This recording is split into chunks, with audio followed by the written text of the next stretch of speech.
અમેરિકાના વોશિંગ્ટન ડીસીમાં બનેલી પ્લેન ક્રેશની દુર્ઘટનામાં 67 લોકોના મોત થયા છે. મીડિયા રિપોર્ટ્સ મુજબ તેમાં 2 ભારતીયોએ પણ જીવ ગુમાવ્યો છે. વોશિંગ્ટન ડીસીના એરપોર્ટ નજીક અમેરિકન સેનાના હેલિકોપ્ટર અને જેટ લાઇનર વચ્ચે હવામાં ટક્કર થઈ હતી.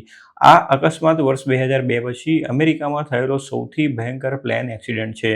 આ અકસ્માતમાં GE aerospace engineer Vikesh Patel અને વોશિંગ્ટન ડીસી સ્થિત કન્સલ્ટન્ટ અસરા હુસૈન રજા પણ અમેરિકન એરલાઇનની એ ફ્લાઇટમાં સવાર હતા, જે ગત બુધવારે રાત્રે એરપોર્ટ પાસે આર્મીના હેલિકોપ્ટર સાથે ટકરાઈ ગઈ હતી. ગ્રેટર સિનસિનાટીમાં રહેતા વિકેશ પટેલે તાજેતરમાં જ પોતાની જોબ બદલી હતી અને જીઈ એરોસ્પેસ સાથે જોડાયા હતા. તેઓ એમઆરઓ ટ્રાન્સફોર્મેશન લીડર હતા.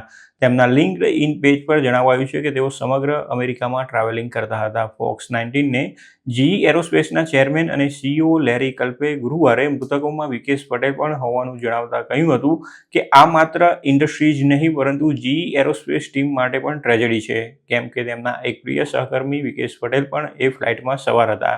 લેરી કલ્પે આ ઘટના પર દુઃખ વ્યક્ત કરતા જણાવ્યું હતું કે અમારી સંવેદના વિકેશ પટેલના પરિવાર અને આ ભયાનક દુર્ઘટનાથી પ્રભાવિત બધા લોકો સાથે છે. આ અકસ્માતમાં માર્યા ગયેલા અન્ય એક ઇન્ડિયનમાં અસરા રઝા હુસૈનનો પણ સમાવેશ થાય છે. અસરા હુસૈન રજાના સસરા હાશિમ રજાએ સીએનએનને જણાવ્યું હતું કે આ દુર્ઘટનામાં તેમણે પોતાની પુત્રવધૂને પણ ગુમાવી છે. ઇન્ડિયન ઇમિગ્રન્ટની દીકરી અસરા રઝા વર્ષ 2020માં ઇન્ડિયાના યુનિવર્સિટીમાંથી ગ્રેજ્યુએટ થઈ હતી અને વર્ષ 2023માં કોલેજમાં સાથે ભણતા હમાદ રઝા સાથે લગ્ન કર્યા હતા. અસરાના ફાધર ઇન લોએ જણાવ્યું હતું કે વોશિંગ્ટન ડીસીમાં કન્સલ્ટન્ટ અસરા એક હોસ્પિટલના ટર્ન અરાઉન્ડ પ્રોજેક્ટ માટે મહિનામાં 2 વખત વિઝિટા જતી હતી. અસરાના પતિએ જણાવ્યું હતું કે અસરાએ પ્લેન લેન્ડ થવાની તૈયારીમાં હોવાનો તેમને મેસેજ કર્યો હતો, પરંતુ તે તેમને લેવા એરપોર્ટ પર પહોંચ્યા ત્યાં સુધીમાં તો આખી લાઈફ જ બદલાઈ ગઈ હતી.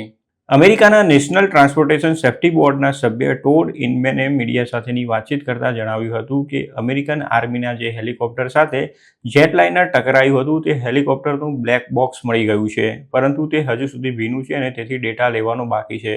તેના ડેટા મેળવ્યા બાદ જ અકસ્માત કઈ રીતે થયો છે તે જાણી શકાશે. આ દરમિયાન અમેરિકન પ્રેસિડેન્ટ ડોનાલ્ડ ટ્રમ્પે આ અકસ્માત પર સવાલ ઉઠાવતા કહ્યું હતું કે આકાશ સ્વચ્છ હોવા છતાં આ અકસ્માત કઈ રીતે થયો, વિમાન તરફ હેલિકોપ્ટર કઈ રીતે અને કેમ આગળ વધતું રહ્યું, તે ઉપર નીચે કે બીજી તરફ કેમ ન ગયું, તેવો સવાલ પણ તેમને ઉઠાવ્યો હતો. જ્યારે આ ઘટના બની ત્યારે ટ્રમ્પ વ્હાઇટ હાઉસમાં જ હતા. વ્હાઇટ હાઉસથી આ એરપોર્ટ વચ્ચે 3 કિમી કરતાં પણ ઓછું અંતર છે.